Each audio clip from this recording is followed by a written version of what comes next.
Greetings from Kingston, Jamaica, everyone.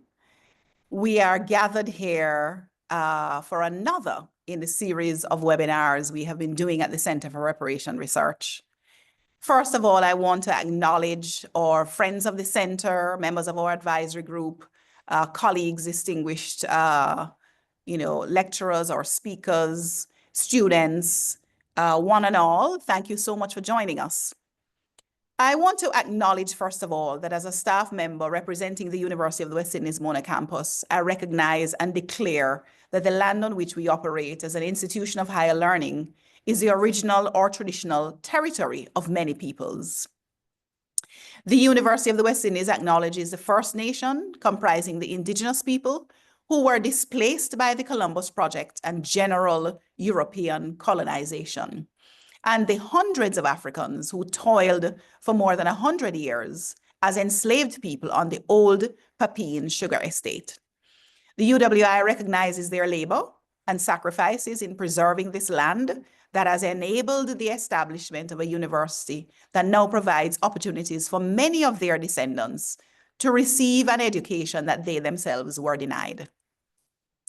So in the series of webinars that we've been staging to look at really the CARICOM's 10-point plan, we have had 3 or 4 so far: public health and the legacies of slavery, chattel slavery and the implications for reparation, orality and the reclamation of spiritual heritage. And today we're here to talk about climate justice as reparatory justice. Climate, the weather conditions prevailing in an area in general or over a long period.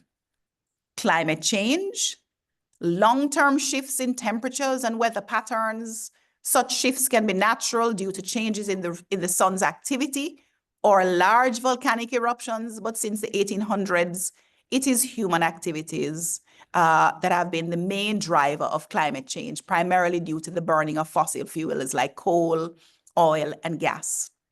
Justice, the ethical, philosophical idea that people are to be treated impartially, fairly, properly, and reasonably by the law and by arbiters of the law, that laws are to ensure that no harm befalls another, and that where harm is alleged, a remedial action is taken. So what link then to climate justice? And I just want to have us consider for a moment some of the crises that we have been experiencing, certainly as people living in the Atlantic world, and certainly people living in post-colonial societies.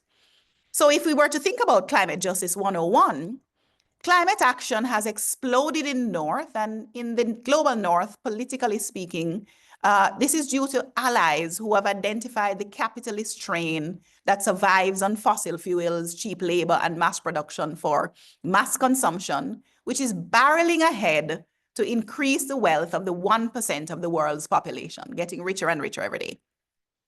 It is also a result of the stark evidence of climate change on not just countries of the global South, but also those in the North, which are now increasingly affected by such disasters as hurricanes, typhoons, or cyclones, as well as wildfires. If we look at the United States, Canada, the floods, for example, in Italy and Spain, and rising sea levels. What is now clear is that the climate justice movement, which has relied both on science and empirical evidence of the fulfillment of scientific predictions, it has been making its voice, certainly from the young and the old, the rich and the poor, the white, beige, brown, and black of the world. It's being heard.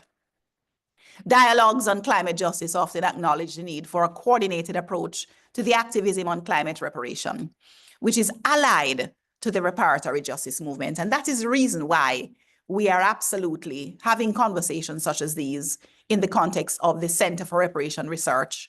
I am Sonia Stanley Nair. I am Professor of Cultural Studies and the current Director of the Center for Reparation Research, and I'm pleased to be your host for this conversation today. Let me now introduce our distinguished panel of speakers in no particular order. They will each have 9 to 10 minutes or so, followed by conversation and questions, including from you in the audience. Please place those questions in the Q&A function. And we can, of course, have spirited conversation in relation to this topic today. Olufemi Taiwo is Associate Professor of Philosophy at Georgetown University and a Fellow at the Climate and Community Institute. He's the author of the critically acclaimed book, Elite Capture, a contributor to Greta Thunberg's The Climate Book, and a past recipient of a Marguerite Casey Freedom Scholar Fellowship. Taiwo's public philosophy, including articles exploring intersections of climate justice and colonialism, has been featured in The Guardian, The New Yorker, The New Republic, The Nation, Boston Review, among others. His writings have been translated into Brazilian, Portuguese, French, German, Italian, and Korean, among other languages. Welcome, Olufemi. Keston Perry is our next speaker. He is a political economist whose teaching and research centers on race, reparations, plantation economy, colonialism, and climate change. He is also focused on Caribbean political economy and economic history, as well as global finance and governance. Based on interdisciplinary research and scholarship, his work examines the entanglements of race as an economic ordering driver in the climate crisis, capitalism, and related global financial arrangements, and their implications for marginalized communities in the African diaspora, especially the Caribbean region. He investigates how global financial systems and international climate policy affects Caribbean societies in the context of intersecting economic and ecological crises, and we thank him for his work in this regard. He's currently working on a book manuscript on plantation imperialism, climate reparation, and the implications of cascading ecological and economic calamities for radical humanism in the Caribbean. Taole Goff is Associate Professor of Literary Theory and Cultural History with a focus on the environmental humanities and geology at Hunter College, City University of New York. She joined that department, the Department of Africana Studies, after over a decade of research and teaching on Black feminist engagements with indigeneity and African diasporic racial formations. This work builds on a long-standing research interest in the intersection of climate, colonial histories, geology, race, and digital technologies. And I can tell you for sure, none of these bios that I've shared with you fully describe these speakers today. I'm particularly excited to be in conversation with them, for them to share their thoughts. And I am hoping that by the time we're finished with this webinar, you will have a greater appreciation for the intersections, certainly climate, colonial histories, race, and the like. So let me ask Taiwo to begin. Share with us your thoughts on the webinar's topic today, Climate Justice is Reparatory Justice. Thank you, Professor Stanley.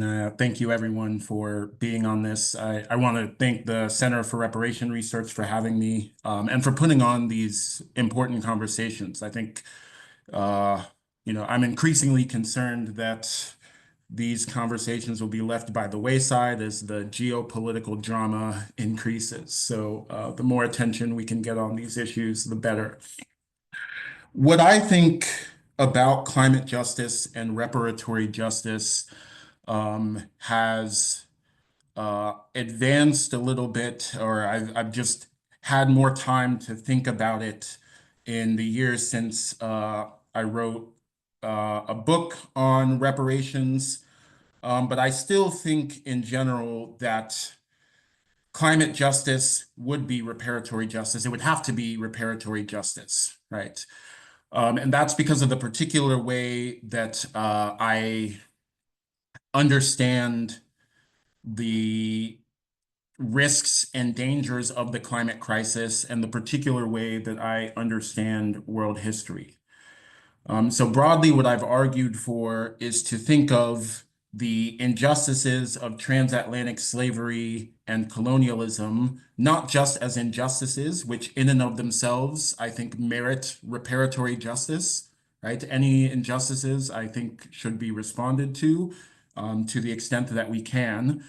But something that's peculiar to transatlantic slavery and colonialism is that these particular injustices built the world system.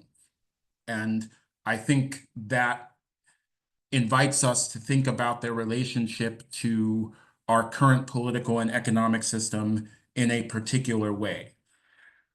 So I used that perspective to argue for a particular way of thinking about reparations that I call the constructive view, and I'm certainly not at all the person who came up with this. Generations of people have given this kind of argument, but I'm just putting a name on it so that we can refer to it. There are different things that you could emphasize if you wanted to emphasize and advocate for reparatory justice. In the book, I talk about harm repair views, where you could emphasize the role that reparations would have in increasing the welfare of the recipients of reparations. So if recipients of reparations got a check or got land, it would make them better off in some measurable sense. And that could be the thing you emphasize when you talk and think about reparations. Alternatively, there's another way of thinking and advocating for reparations that I call relationship repair. The thing that could be important to you about reparations could be the changes it could make in relationships within a community or between two communities or between a community and a state. So sometimes the people that argue for reparations that involves truth and reconciliation commissions might emphasize that aspect of what reparations can do. And these are certainly both good ways of thinking about ways that we should respond to injustice and harm in the past. But I think the version of reparations that makes the most sense for transatlantic slavery and colonialism is a third view that I have called the constructive view, which is those people who have emphasized remaking the political and economic system because they're responding to injustices that are built into the way that our present political and economic system was made, and perhaps most importantly, the way that it continues to function. And I think this is where we see most clearly why climate justice and reparatory justice should importantly overlap. So environmental researchers, Brooks, Adger, and Kelly ran a statistical analysis and calculated which social and economic indicators best predicted climate mortality. Who dies when there's a climate-based disaster or a wildfire or a flood, something that comes under that heading. They found 11 key indicators that statistically predict which populations are vulnerable to death and destruction from climate impacts. And the indicators were things like the percentage of the population with access to sanitation, maternal mortality, literacy rate, civil liberties. These things aren't specific climate vulnerabilities. These things are broadly just general indicators of political and economic development aimed at collective welfare and benefit, right? But nevertheless, they predict who will die, how many people will die, how vulnerable a country and population is to climate-based mortality. I think very similarly is the discussion from economist Amartya Sen, who argued that colonial famines were failures of what he called entitlements. Famines in countries like Ireland and Bengal, which were colonized by the British Empire, were not because of insurmountable environmental vulnerabilities to crop failures or pests, but were surmountable environmental challenges that triggered insurmountable political vulnerabilities to disempowerment. The people making the decisions about how to respond to environmental crisis weren't making them for the welfare, for the good of the colonized Irish people or the colonized Indian people in Bengal. So I think we have to understand our political system, not just as causing problematic emissions, but causing a problematic distribution of political power and wealth. And that is the nature of the climate crisis. So all of that said, I want to wrap up in the interest of leaving maximal time, but we should acknowledge some victories that have been won by the many people fighting for climate justice and reparatory justice, including uh, CARICOM, including centers like the Center for Reparation Research. We should acknowledge that the Loss and Damage Fund, uh, it has now been established. We should acknowledge that there's a first global carbon tax. These aren't, full moves towards reparatory justice by any means, but they represent a movement in that direction from a very recalcitrant, rich country-led climate agenda. And I think there are other victories to be won in that direction that would move wealth and maybe just as importantly, political power and decision-making power? Can we change how voting is conducted at the International Monetary Fund? For example, redistributing special drawing rights, IMF dollars, as Prime Minister Mia Mottley has called for. Can we invent entirely new global mechanisms for redistributions of funds and power, like a global climate stabilization fund, as Dr. Perry has called for? These are things that we should take seriously and look into as we pursue reparatory justice, which I think is climate justice. Thank you. Thank you so much, Dr. Olufemi Taiwo. This is really a very important way to begin the conversation today. And I'm particularly happy that you went straight for, the kinds of calculations that we have actually been engaged in, but in different senses within the context of the reparatory justice movement in the Caribbean, and certainly in a broader context, the transatlantic trade in chattel slavery. The question for me is, and I'll pose this now as a kind of a way to widen the conversation, because of course the pushback when people hear about reparatory justice is, it's a handout, it's a cash grab. We know of the Brattle report. We know of the kinds of calculations that have happened. When we add the climate crisis to that and the ways in which you are advocating here for the calculations around certain kinds of vulnerabilities and the repair that would be needed just in terms of the adjustment to welfare. What do you say to those who criticize your arguments in relation to the fact that this is now going to destabilize the global financial system and disempower economies that are at the top of the scale? Yeah, I think there are two things that I usually find myself saying in response to that. The first is, the status quo is also a cash grab, right? The funds stolen from the Haitian National Bank, right, were used to accumulate capital for Citigroup. Those dollars still exist somewhere. They are claimed by someone. And the fact that the grabbing part happened in the distant past doesn't mean that they are any more entitled to those holdings than the people who, than the people in Haiti who should have gotten, the benefits of that wealth. So I think it requires us to start the ledger at today and not ask about how money or wealth or infrastructure accumulated or where it accumulated. So I think it's convenient, but I don't see much merit in those arguments.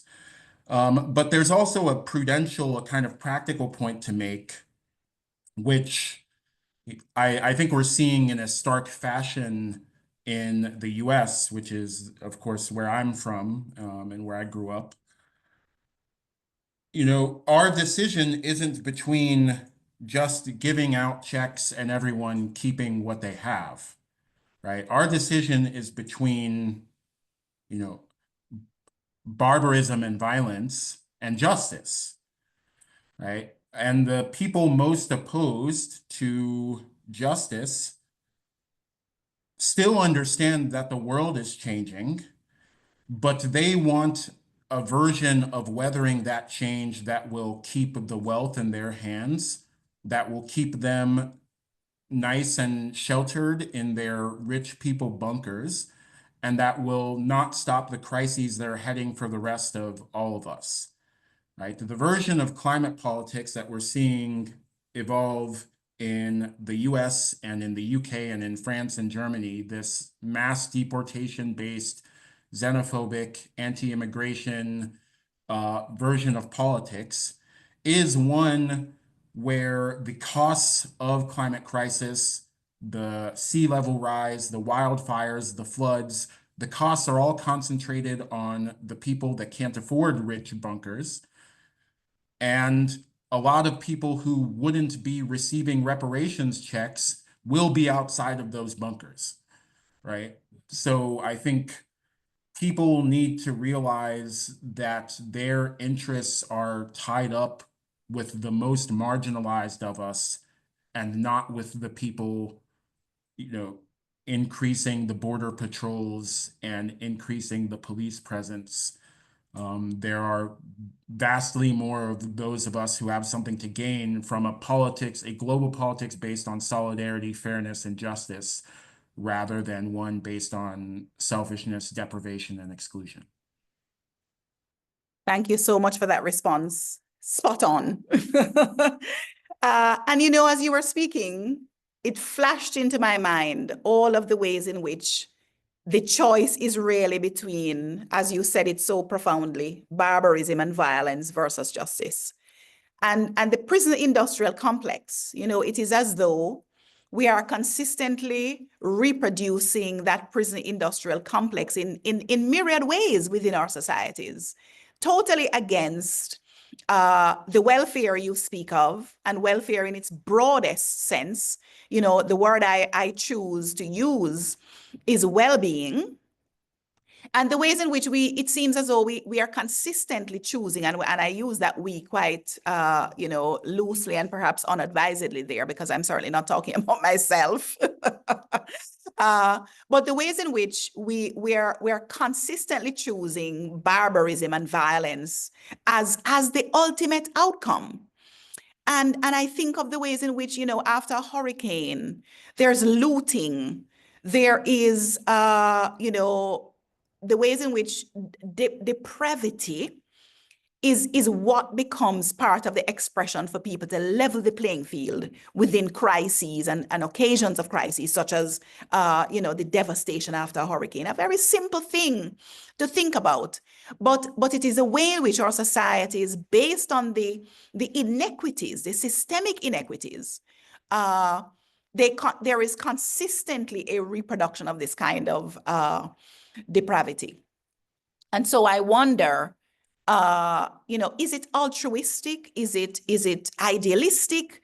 Is it too naive for us to be in a conversation about this kind of justice when those who are the 1% of the world trying to consistently maintain control of their own wealth and to destabilize the rest of the world inside spiraling degrees of poverty? Is it a naive conversation?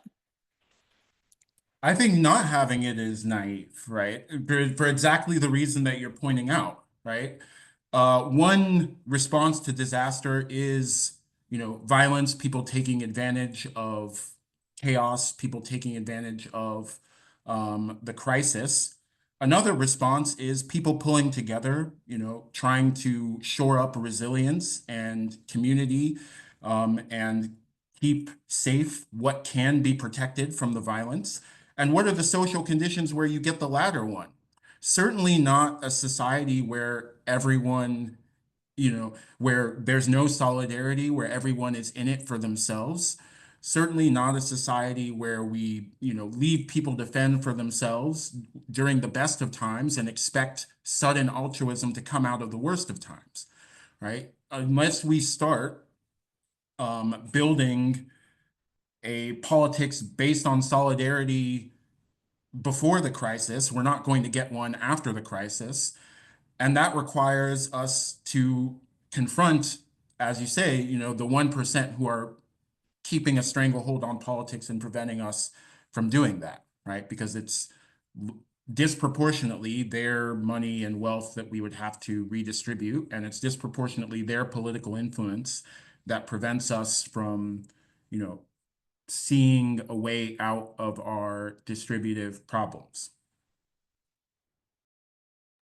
Thank you so much.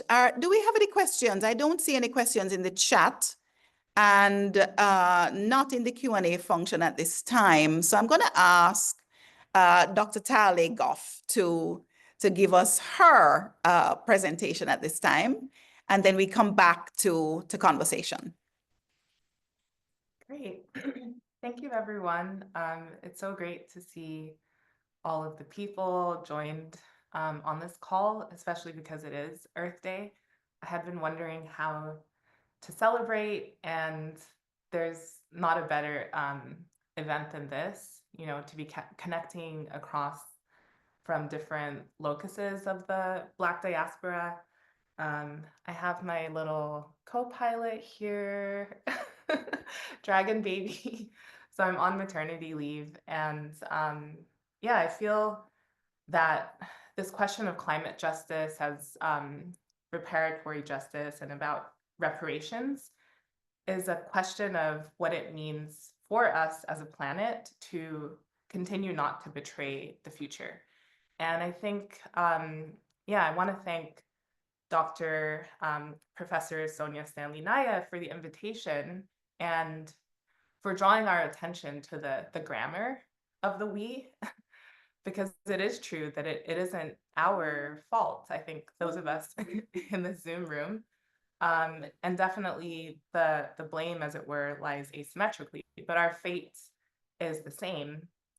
So it's just a pleasure to be asked by the Center for Reparations Research at UE to ask ourselves maybe the definition of a number of keywords, and maybe to begin at the beginning as far as the kind of interdisciplinary work that is necessary to answer these questions.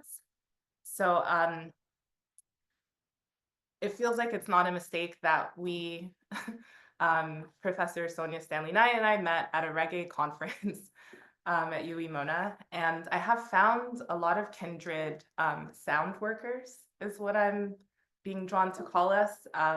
Another sound worker, Carter Mathis at Rutgers, used this term, and I think there's something about the kind of grounding of the earth that actually draws a lot of us who are engaged in Black sonic studies to this question of reparations, to this question of justice, but also this question of geology and tuning into soundtracks of the past. So that certainly is my approach, coming from cultural studies.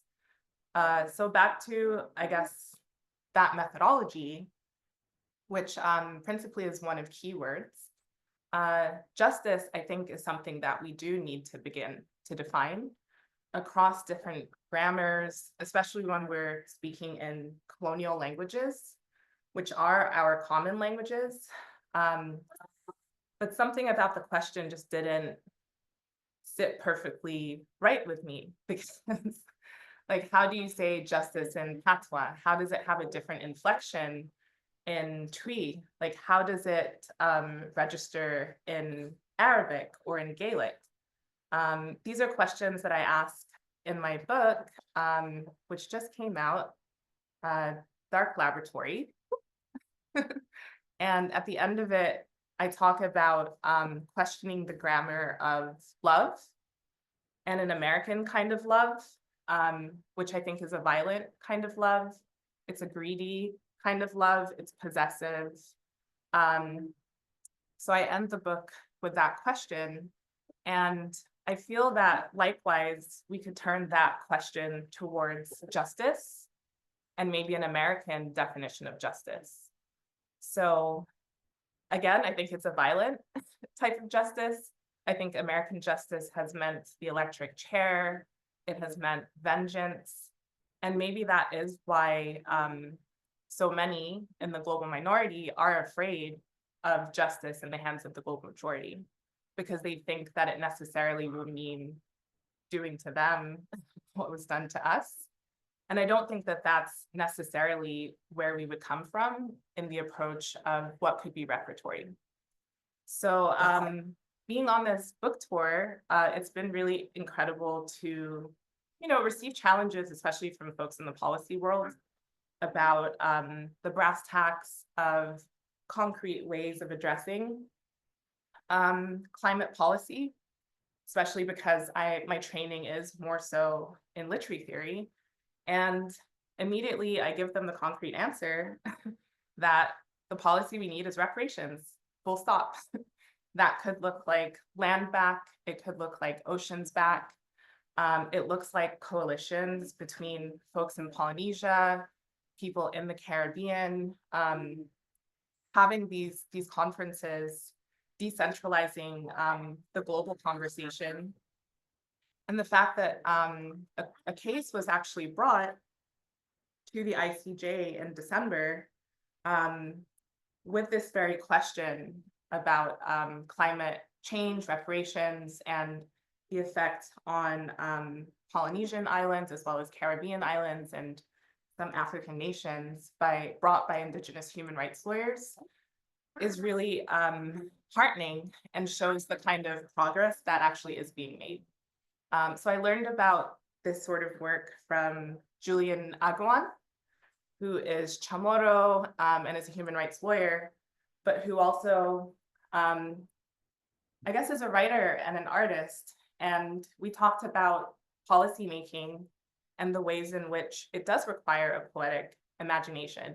It does require a kind of time scale beyond right now. And I think that that is the time scale for us to agree together not to continue to betray the future.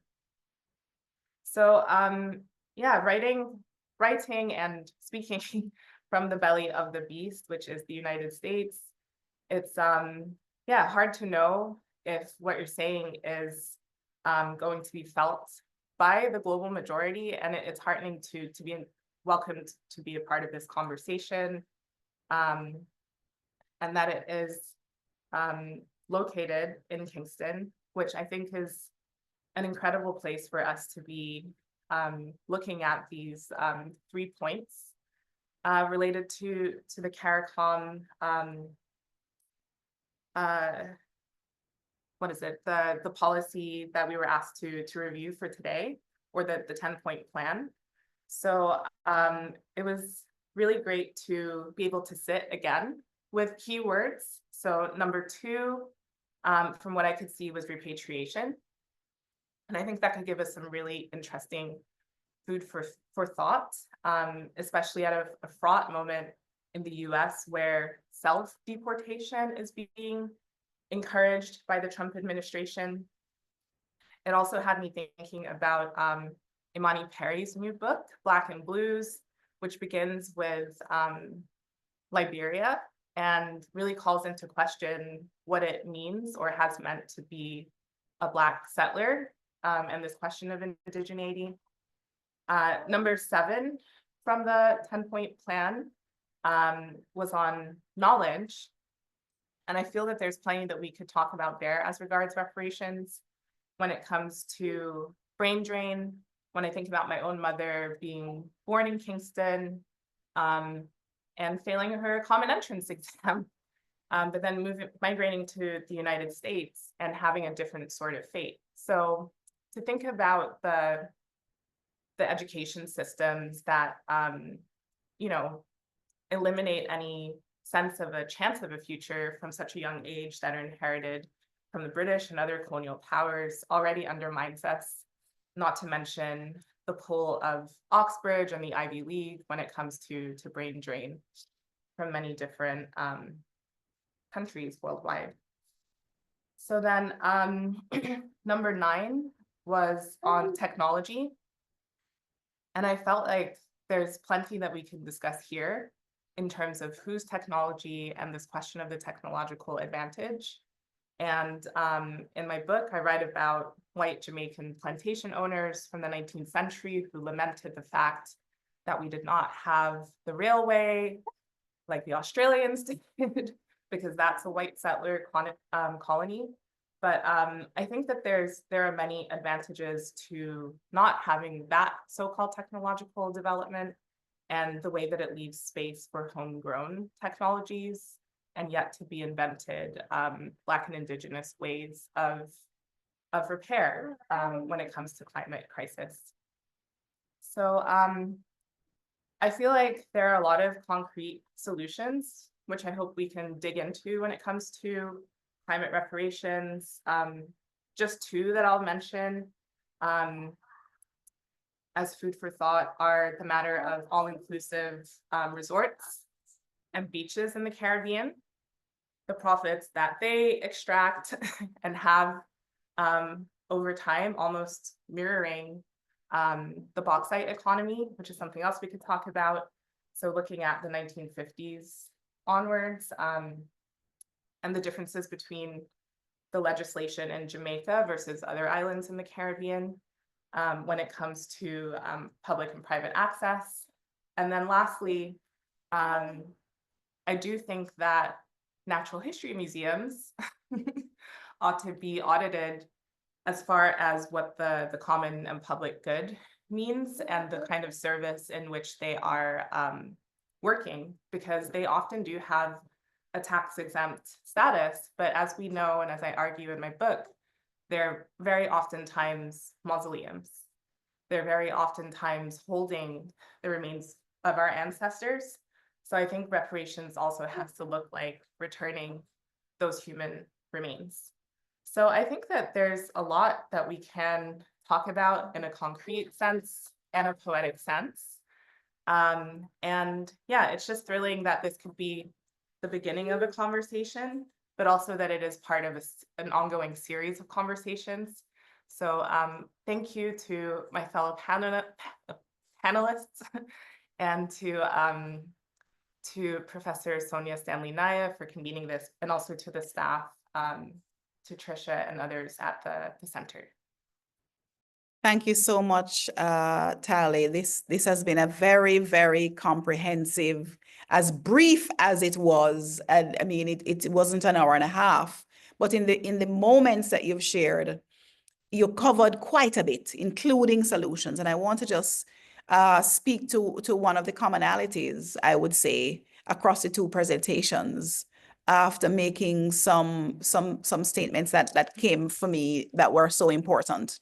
I think the opening question, what does it mean to not continue to betray the future? I mean, this has to be the question. This is a question for young activists such as Greta Thunberg. This is a question that underlies the very thrust for reparatory justice, the very thrust for claims in relation to reparation in the Caribbean, certainly in the post-colonial societies as it relates to the transatlantic trade in Africans. But I also like the fact that you've centered us quite squarely on this question of grammar, the colonial languages that we speak and what those must mean in terms of the kind of mental violence we continue to engage with. Certainly there has to be internal repair as part of our conversation moving forward, considering the language we're speaking, the languages we're using, and how those are either serving us or not serving us. So in this grammar or in this approach, and I don't see it as linguistic at all, I see it also as also ontological. It's not just epistemological, but ontological in what you are trying to suggest to us. That when we consider grammar, we're considering certainly the ways in which those contexts, those words, their formation, their these big words are escaping me now, but I'm talking now about the root meaning of words. When we go etymologically, we see the kind of violence at the heart of some of these contexts. And I like the fact that you've named quite clearly that when we think of Western etymologies and Western epistemologies, some of them are violent, some of them are lacking in love, some of them are greedy, vengeful, hateful, and we must absolutely consider those to be important. And that looking at the 10-point plan, your keywords approach, looking at words like knowledge, are we engaged in epistemic violence?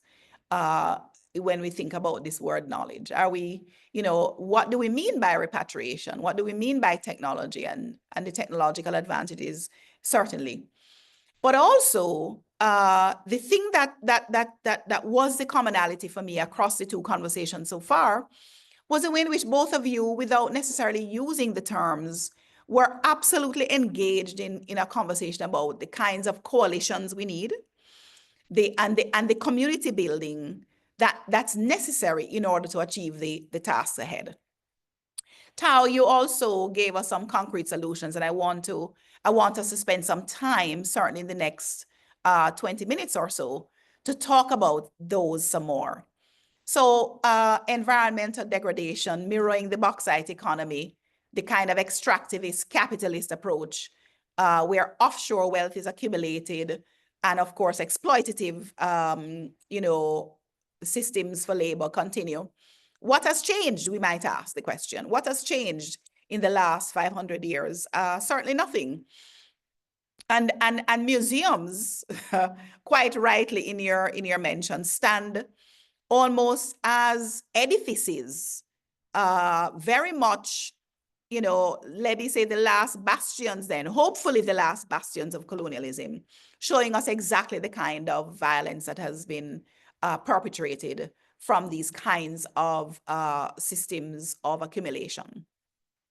So I think you've been spot on. You've certainly engaged with us at the level of what are the underlying conversations we must be having, and frontally so, in relation to considerations around reparatory justice and climate justice.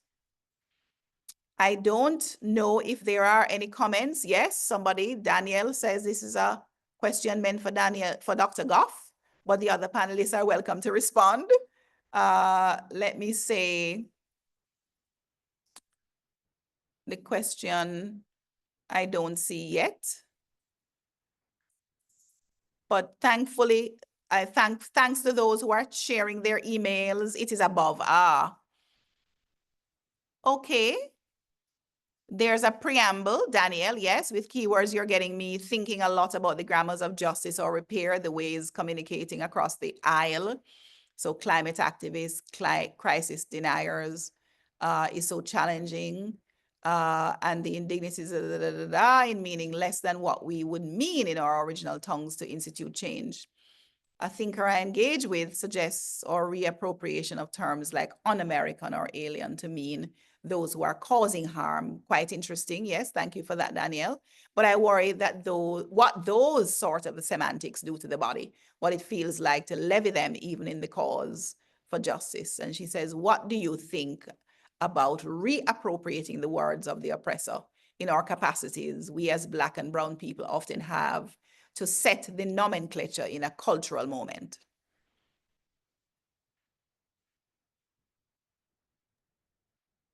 Well, yeah, I think that I've sat with this question for a long time in terms of demilitarizing our language and thus our imaginations and what that could mean. There are so many academic and jargon words that are militaristic, like intervention, trigger is one that is often used, subaltern. And I do think that etymology is a kind of map. And yeah, I think that before we could reappropriate, we would actually have to get to the heart of where these words began. And more and more, I guess I'm thinking about Anansi and his grammar, but even to say his, I think many of us feel like that gendering is not even, Not appropriate. he transcends that gendering. I was talking with Professor Brian Meeks about Anansi's math and the story of him with the plantain, and he ends up like not doing much work at all and kind of having a piece of everyone's plantain and ending up with more.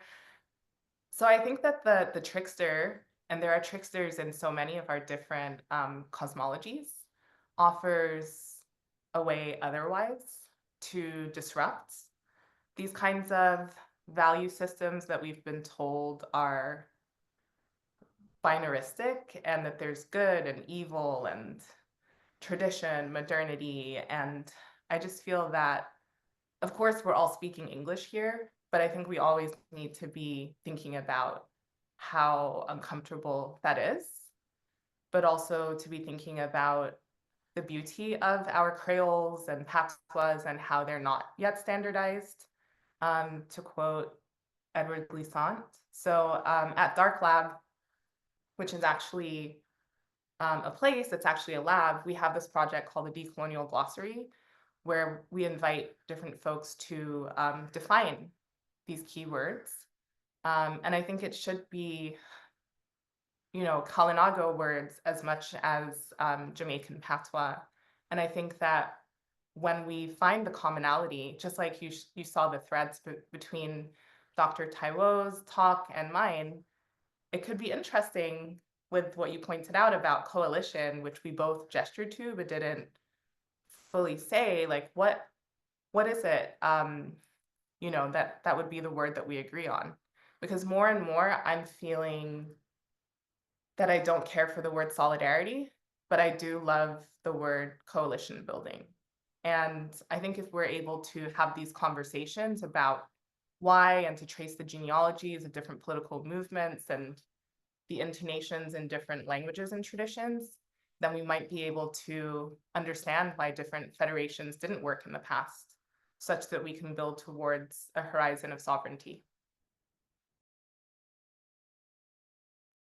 Okay, and I see another question here. Taiwo, do you want to open your mic and say?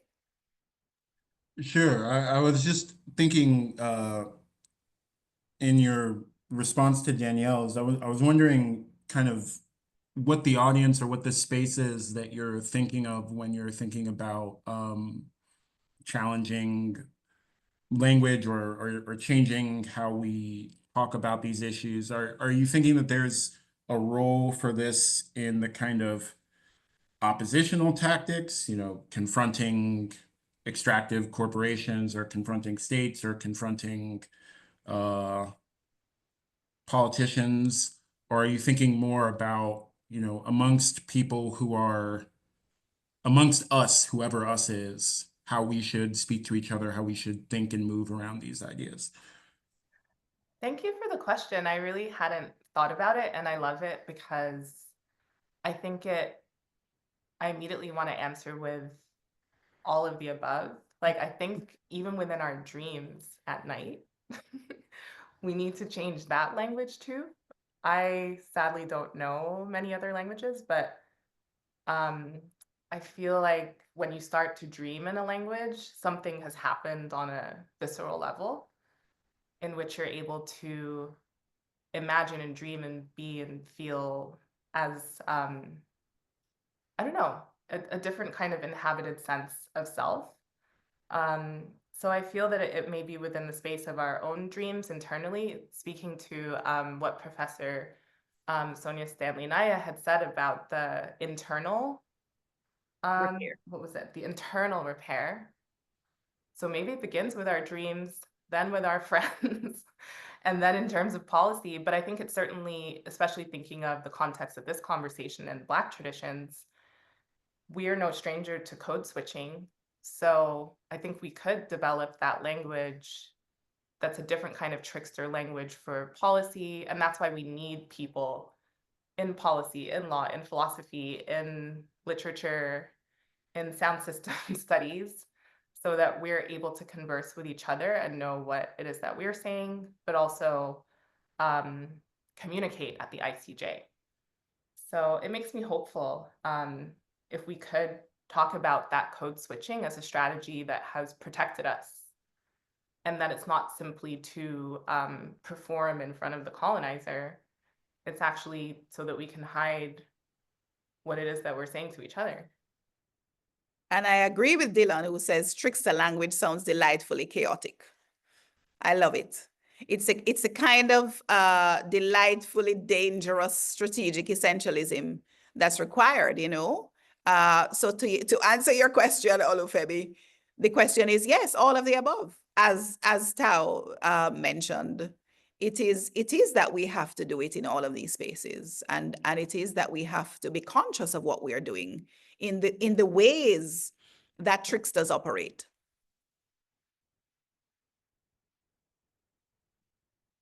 And trickster math. Yes.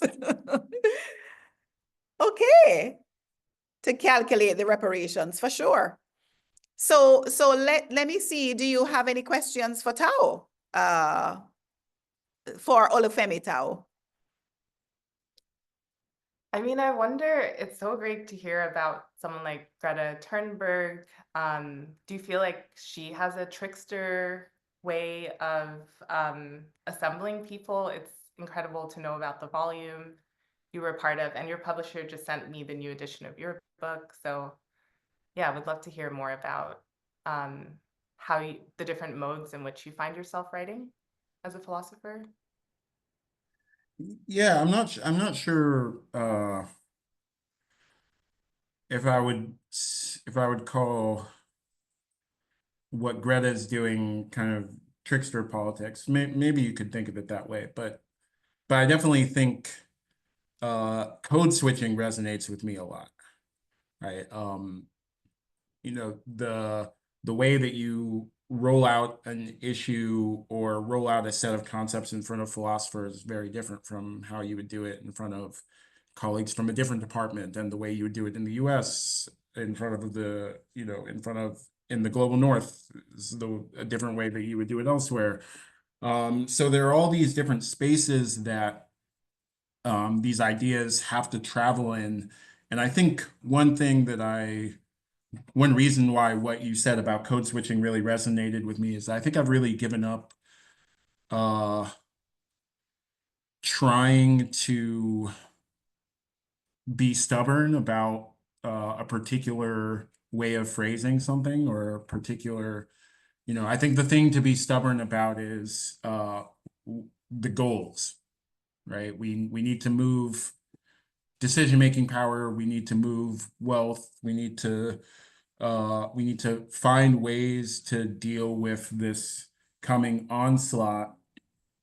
And, you know, if there are some policy nerds in the room who really, you know, the one thing that they can add to the stew is a carbon tax, you know, I think that's fine. You know, there's other rooms to have more expansive conversations. And so I was just thinking of all of that when you when you told the story of him taking bites out of everyone's plantain, as we would call it, right? Like maybe that's what we have to do, you know. Yeah, that's what I would say, I guess. I like it. And I mean, I know you are, as you said, from the US, but do you feel that, and I don't know, in Dark Lab, I feel we're thinking about bedtime stories and Nancy is primary, but are there, I guess, trickster senses in terms of your other cultures and affiliations that feel resonant? Because I've been talking with a lot of folks about Yoruba temporalities or just different ways of disorienting, reorienting. Yeah, so among the Yoruba, there's a tradition of secret societies, right? So a tradition essentially of multiple publics, some of which will get acknowledged amongst some people and others will get acknowledged amongst other people. And if you trace that to Afro-Brazilian thought and culture, there's also an important trickster figure in some of that cosmology, Saci Perere, who, you know, would trick the slave masters and trick everyone else really into, dancing along to his, very carefully orchestrated kind of puppet routine. So the idea of, and in general, capoeira as a martial art / philosophy is just all about the different appearance of action to different people, right? How is it that you could practice a martial art openly in a slave society? Well, you would make people fail to realize that that's what you were doing, right? And that's built into the philosophy, but it's also built into the art. So I think there's across the diaspora, there's a lot of resonance of what you're saying, and I'd be really excited to hear some people from those traditions respond to what you're saying. But definitely for me, it resonates. And I think like we have talked a lot about at my lab, just this question of the choreography of the trickster in terms of how we navigate these institutions, like as associate professors and professors, and what you have to do to protect yourself. So it's just really cool that you brought up choreography. And I feel like in some ways, maybe we have the blueprint in our shared proverbs. Like so much of what I'm learning about Yoruba culture and cosmology seems to resonate deeply with different Jamaican sensibilities, but maybe that's my wishful thinking. So I want to take us a little, into this indigenous peoples, indigenous languages, indigenous sensibilities, because I think that's kind of where we're squarely headed. And the ways in which we build coalition, not so much always across lines, but also within communities, within our villages and within our families. And I'm particularly interested, for example, in the ways in which conversations such as these can translate in whatever way, shape, or form, in whatever basic ways to everyone. And so I want to take us back to the CARICOM 10-point plan a bit and to highlight some of what Tao did in her own conversation.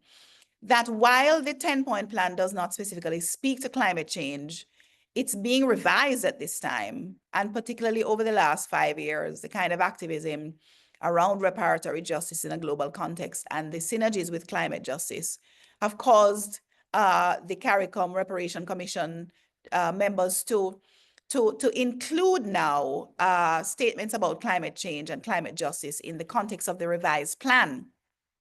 We're hoping that that plan is going to become available anytime now. But in terms of the current 10-point plan, I think points number 2, 5, 7, and 9, at least 2 of which were mentioned by Tao, certainly are implicated here in the context of climate justice. So Indigenous Peoples Development Program is number 2. Attention to the public health crisis, number 5. And we have spent a bit of time in the context of these webinars focused on the public health crisis, which I don't think most people understand, that when we talk about welfare, when we talk about well-being, when we talk about reparatory justice, the case for a political, or let me say the political case for reparatory justice has certainly been made. But the case for physical reparation, the case around well-being, the case around welfare, that case has not necessarily been the focus. And I think that's what we're also talking about in the context of a climate justice. It's really at the heart of it, a conversation about welfare. So the public health crisis, and then of course, number 7, African Knowledge Program, and then technology transfer. We're implicating all of these, but also if we think about it, debt cancellation and compensation return as well, which is point number 10. How else are these societies disenfranchised in the wake of colonialism, forms of imperialism that disenfranchised these societies and peoples of African descent in particular? How are they going to survive with the debt-stricken economies that they continue to try to thrive in? So these items seek to firstly restore existing institutions which support communities, but then also enhance them, because we are, of course, trying to build coalitions. We are trying to return our societies and our peoples to health and well-being. I want to also suggest that the context of the deteriorating climate situation, the climate crisis as we call it now, is one that is real in the Caribbean. Our conversation here today is also to squarely point to that. In the 1990s, we had a total of 10 hurricanes ranging from category 5 to category 1 to category 5. In the 2000s, we had 25.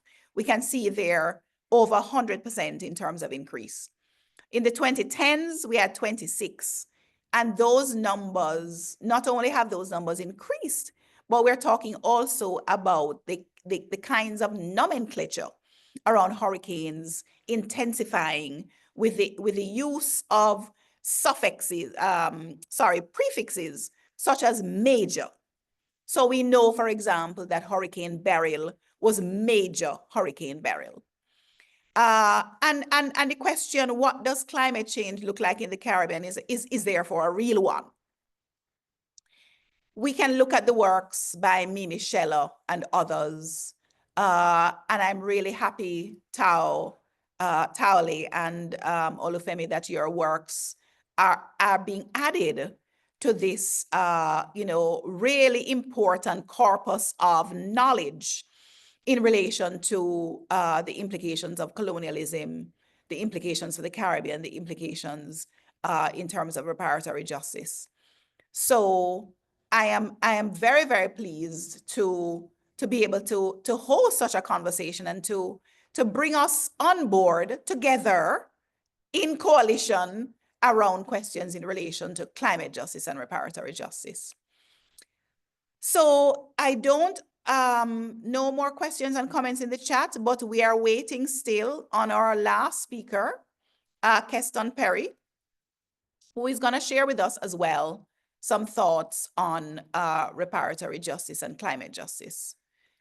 Is there anyone who has any comment at this time, question?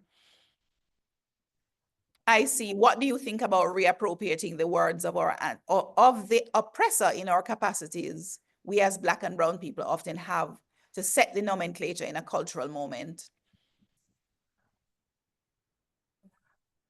That one went already? Yeah, Okay. I think we spoke about A quick point on technology transfer. Is Olufemi, do you want to make a point? Yes. Were you about to say something, Tao? Oh, no, you can go ahead and then I'll respond because it was about something you had said before. Gotcha. Okay, so just quickly, one thing that I think is particularly important about technology transfer and the African knowledge systems as parts of the plan is those can work together, I think, in a fairly direct way on climate change and climate injustice. So there's a paper that an article that came out of Zimbabwe and South Africa, researchers there, Chivenge and colleagues, that were pointing out the fact that on the African continent in particular, 90% of food consumption is dedicated to just 20 staple crops, many of which will be vulnerable in a climate changed environment. And the reason why so much of production is oriented around these crops has a lot to do with a lot of political circumstances, the availability of fertilizer, the availability of seeds, the availability of particular techniques of cultivation that are built for mass market scale, but not built for actual food security.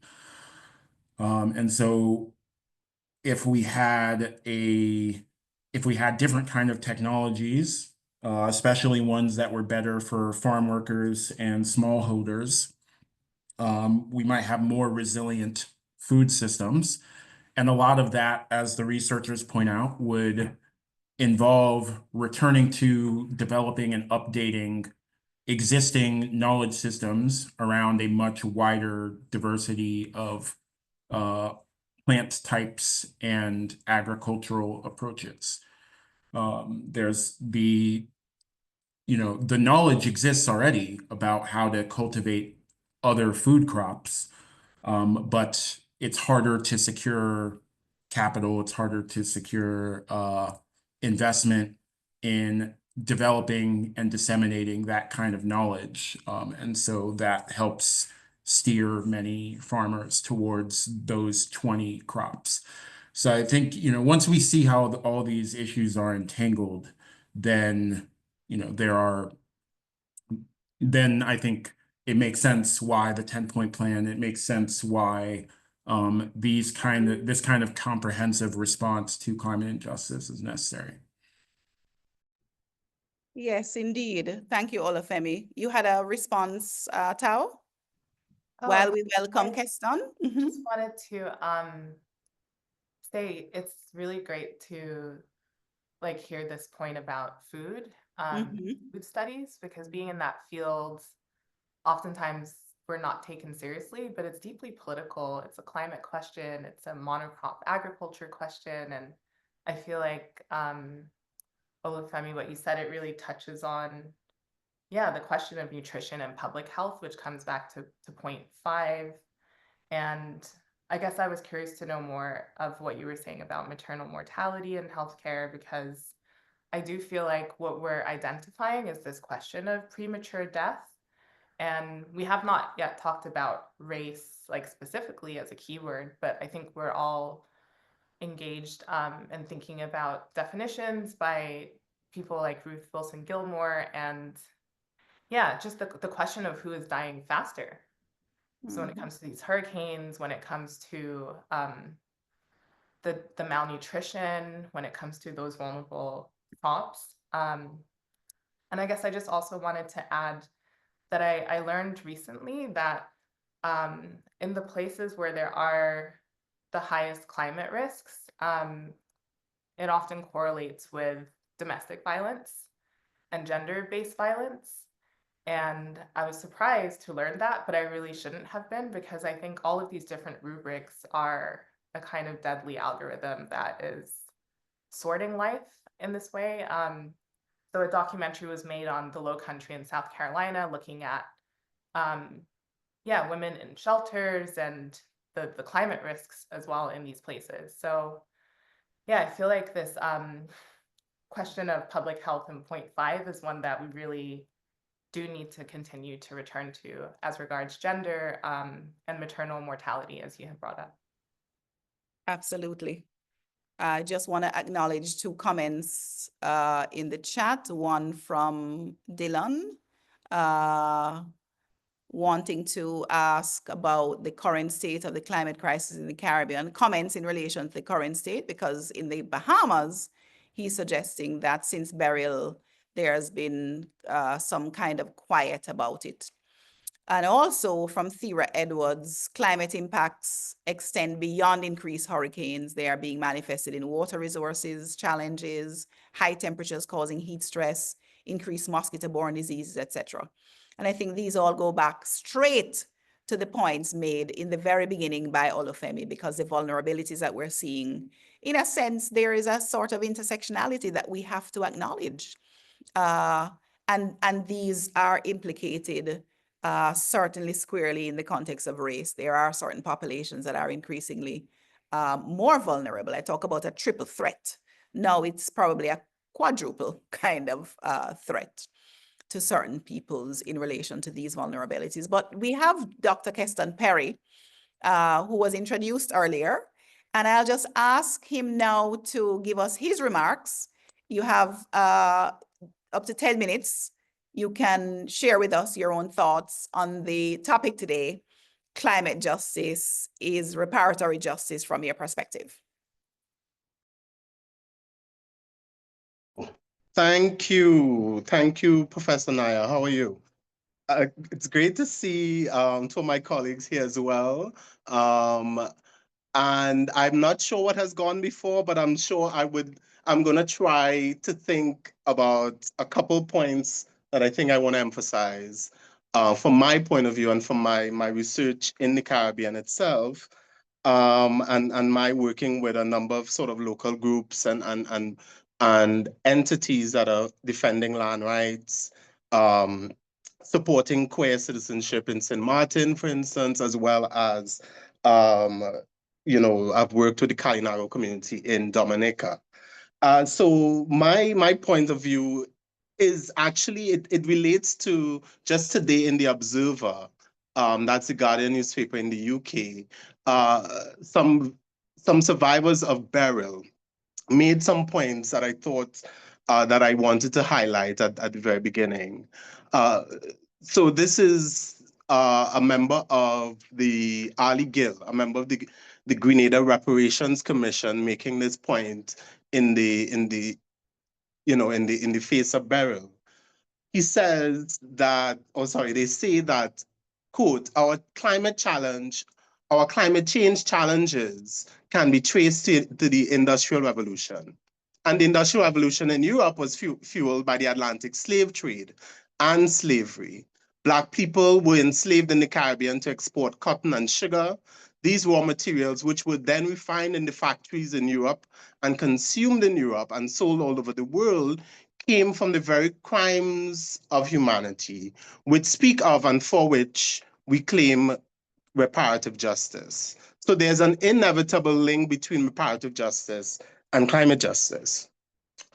And I want to look at this question of, one, attributability, right? And the connections historically between the fact that the countries that are most responsible for climate change are also the largest colonizing forces in the history of the world.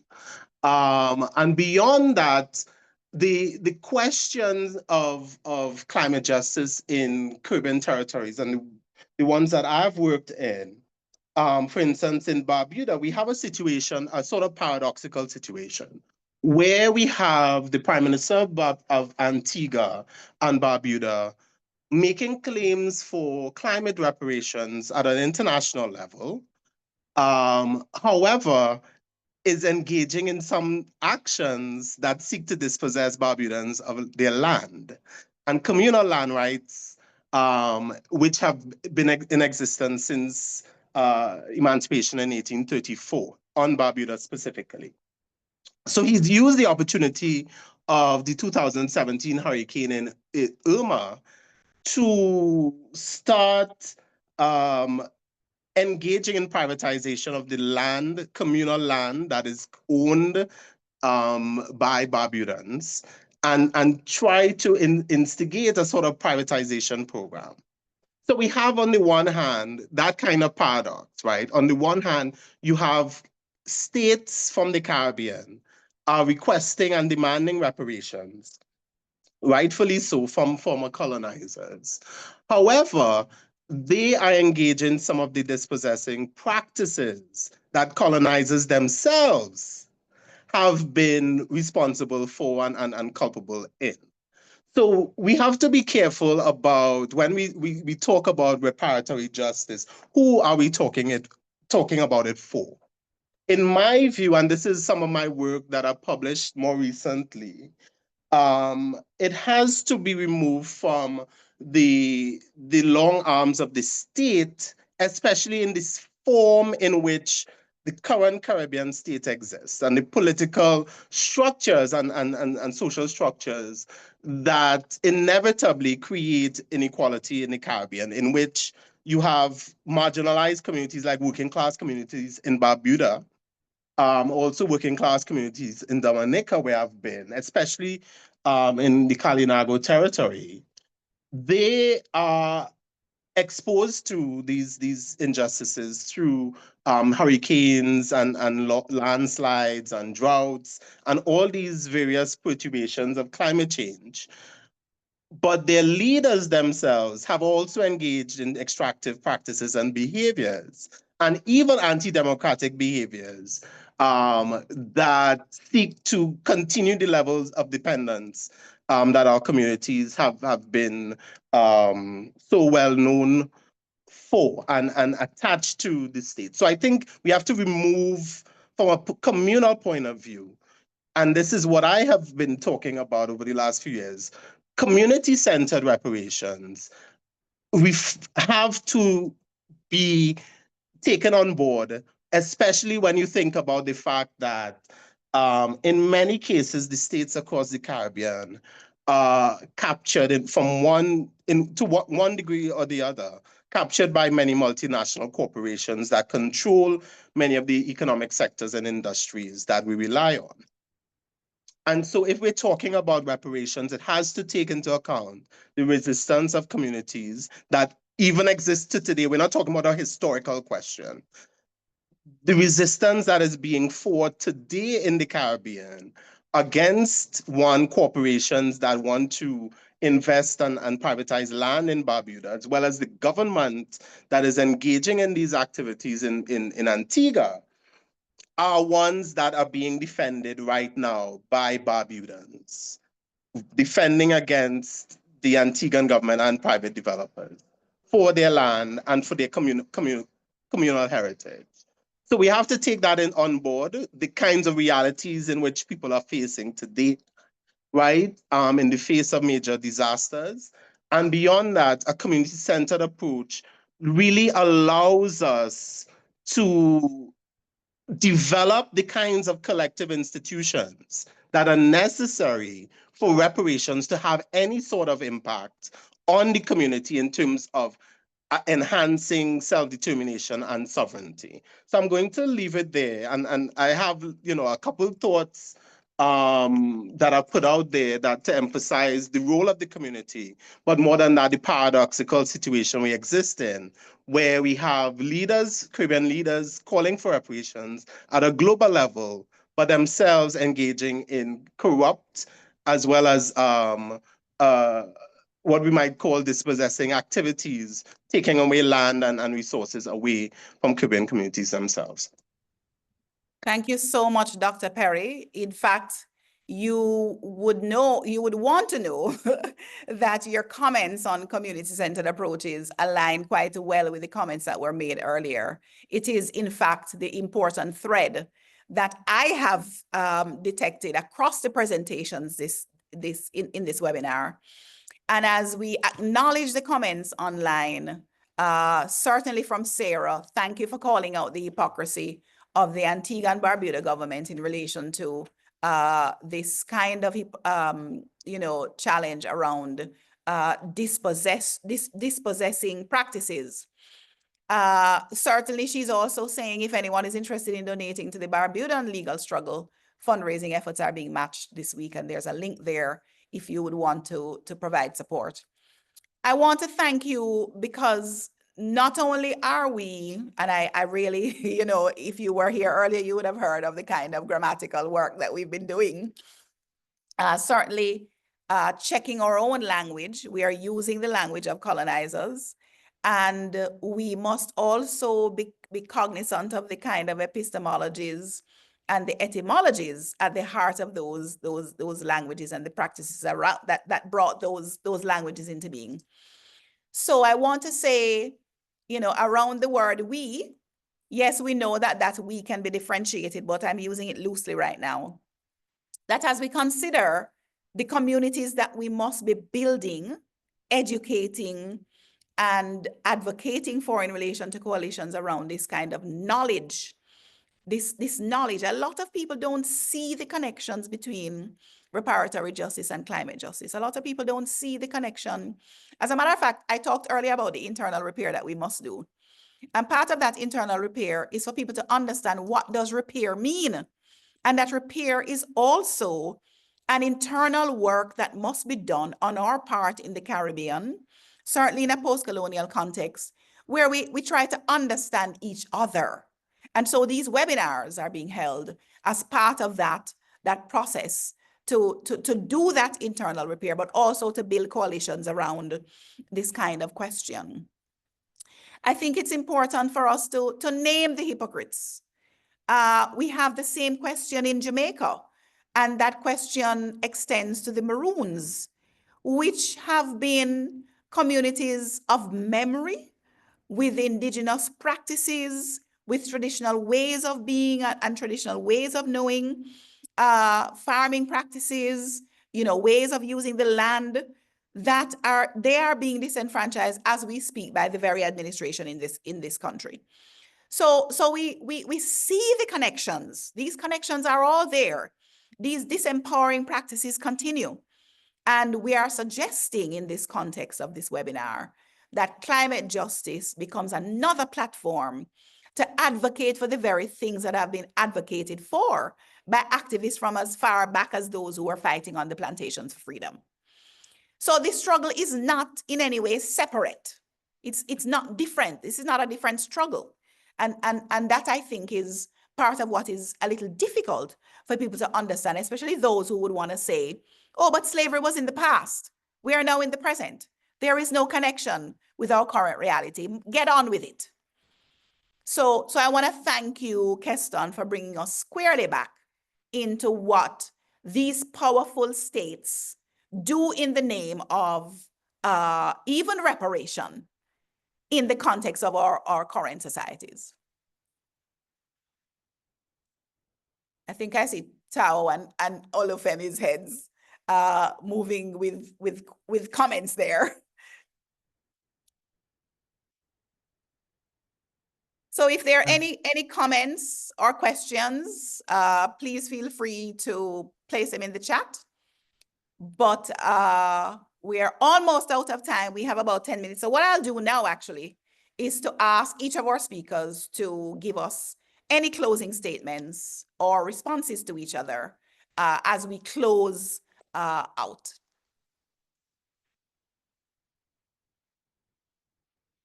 In no particular order. Yes, all of them. Sure, I'll just say something quickly. I think one thing I've been struck by in Dr. Goff and Dr. Perry's statements is that the state can also do trickster language, right? Politicians can also do trickster language. Earlier we were talking about code switching and having different kind of messages for different audiences. And a thing obviously we should be concerned about is the groups of people calling for justice in one room and perpetrating injustice in another room. I think that's right. But I think the thought that I'm trying to sit that next to is the question of scale. There's one fight to be won at the level of the state system or international politics. And there's another fight to be won at the level of states and local politics. And I think a question that's sitting in front of all of us now is, what order does this go in? Right? Obviously, the best case scenario, the thing that we have to do ultimately is win justice at every scale, right? From the international to the local and everything in between. But does it bubble up from community activism and reparations arrangements, one at a local or regional level? Does it kind of stream downwards from changes to international politics, whether it's carbon taxes or anything else? Do different aspects of climate justice start at one of those and other aspects of climate justice start at the other? I think this is a very thorny strategic question that, I don't have the answer to. I'm not sure if anyone does. If anyone does, I would love to know. But I think that's something that we need to stare at squarely. I think, different aspects of reparatory justice. If I were to guess, I would guess that different aspects of reparatory justice will fit the bottom-up model and different aspects will meet the top-down model. But I'm very curious what other people think. So I'll leave it there.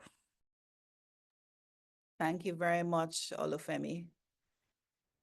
Tao? Yeah, I love this attention to scale. And I feel like it's something that's coming up quite a bit in terms of Black geological thought. For me, the point of entry has been guano. And that's what led me into these studies, like actually going to Windsor Cave, I guess in Maroon territories and the western part of towards the west in Jamaica, and it was actually listening to the bats in the bat caves and really trying to imagine Maroon sovereignty, Black sovereignty maintained over 350 years. And I think that we have to, think on that level of scale when it comes to this question of climate. So that gives me a lot of hope when we reorient our sense of time and our sense of scale. Because as you said, I feel that there is a sense of memory and maybe a debt in terms of the memory that has been kept by Maroons, also by Indigenous peoples. Dr. Perry mentioned Kalinago territory, and having been there in Dominica as well, I think that, the kind of time capsule of memory should give us a lot of hope in terms of what is possible. So as well as the keyword of justice that I began to rethink with this invitation, the question of evidence is also one that we should be rethinking. And also the keyword of witness, because in some senses, coming to this from an ecological viewpoint, the evidence is the guano. And the fact that scientists have been able to study the layers of guano thousands of years old in those caves in Jamaica shows us that the actual advent of European colonialism, when their diets began to change and it can actually be tested, that this was a huge extinction event in terms of the diet of what those bats were eating. So there actually is evidence, and we ought to be rethinking that matter, as well as the matter of witness and who is able to bear witness to these crimes. I think it's really important that we are bearing witness and not shying away from it in the current moment, considering these various administrations. And I think that back to the bats, they have borne witness to so much that has taken place over the scale of time when we think about the transatlantic trade of enslaved Africans and its aftermath. Thank you so much, Tao. Last words, Keston. Hi, hi again. Thanks for those comments, and I think those are some really important observations and preoccupations and questions that we should have. I mean, as we sitting here thinking today and talking about these things, there's a very much a reality on the ground in Jamaica, on the ground in Barbuda, on the ground in Puerto Rico, in which people are actually still reeling, right? So I visited Barbuda 8 years almost after the hurricane in 2017. And sorry, no, but 6 years. And people were still without roofs. People were still without, what they needed to rebuild, etc. And so it's a very much a serious question on time and what do we do in terms of meeting the needs of people, on an immediate basis, right after events like these hurricanes. The other issue is that there is a spectacle around these kinds of hurricanes and disasters that are making, that makes the Caribbean and renders the Caribbean, on the one hand, visible, right, and spectacular after a major hurricane, and also invisible, right? So we've seen much of the media coverage have moved on from Beryl, right? Much of the media coverage and international advocacy sometimes just disappears soon after, several months after these events, but there are people still reeling and still needing support. Right, so that's one thing that I wanted to point out, that these are not academic conversations. This is very much a real situation of people's life and death. I think that it's very important to point out. The next issue is around what do we do? I think this was a question that Lloyd Best posed in the 1960s.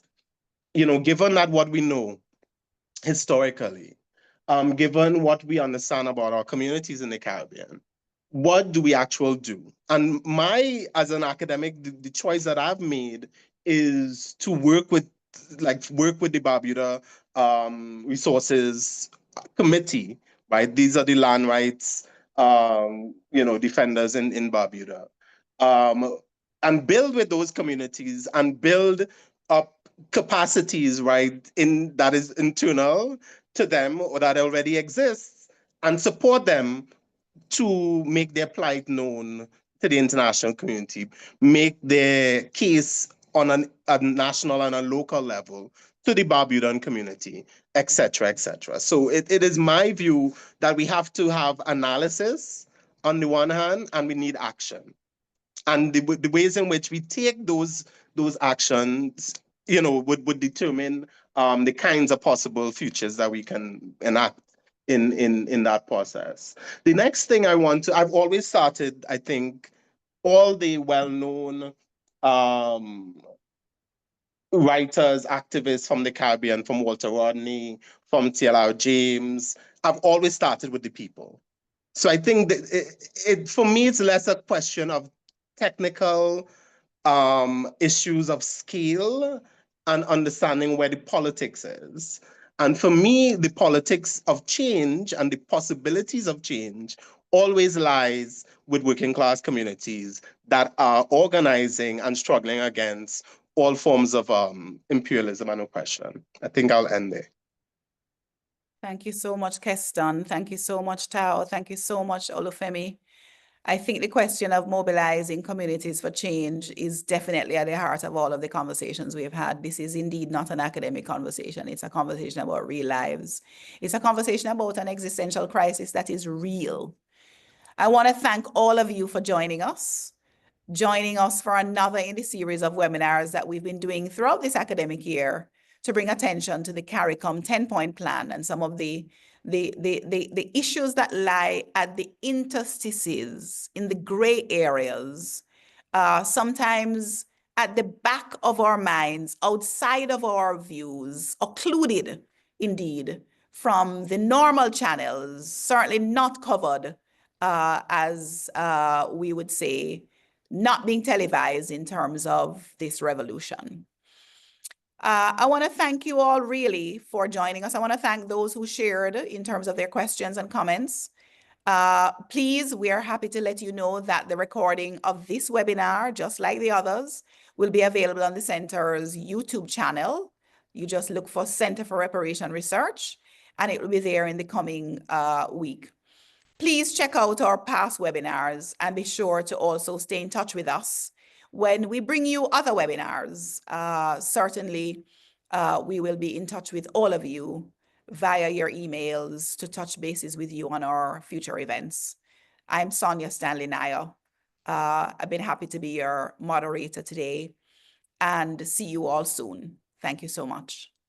Thank you, Sonia, and thank you for inviting me and to fellow panelists. Thanks, y'all. Thank you so Appreciate much, it. Keston. Thank you, Tao. Okay. Thank you, Take Olufemi. care.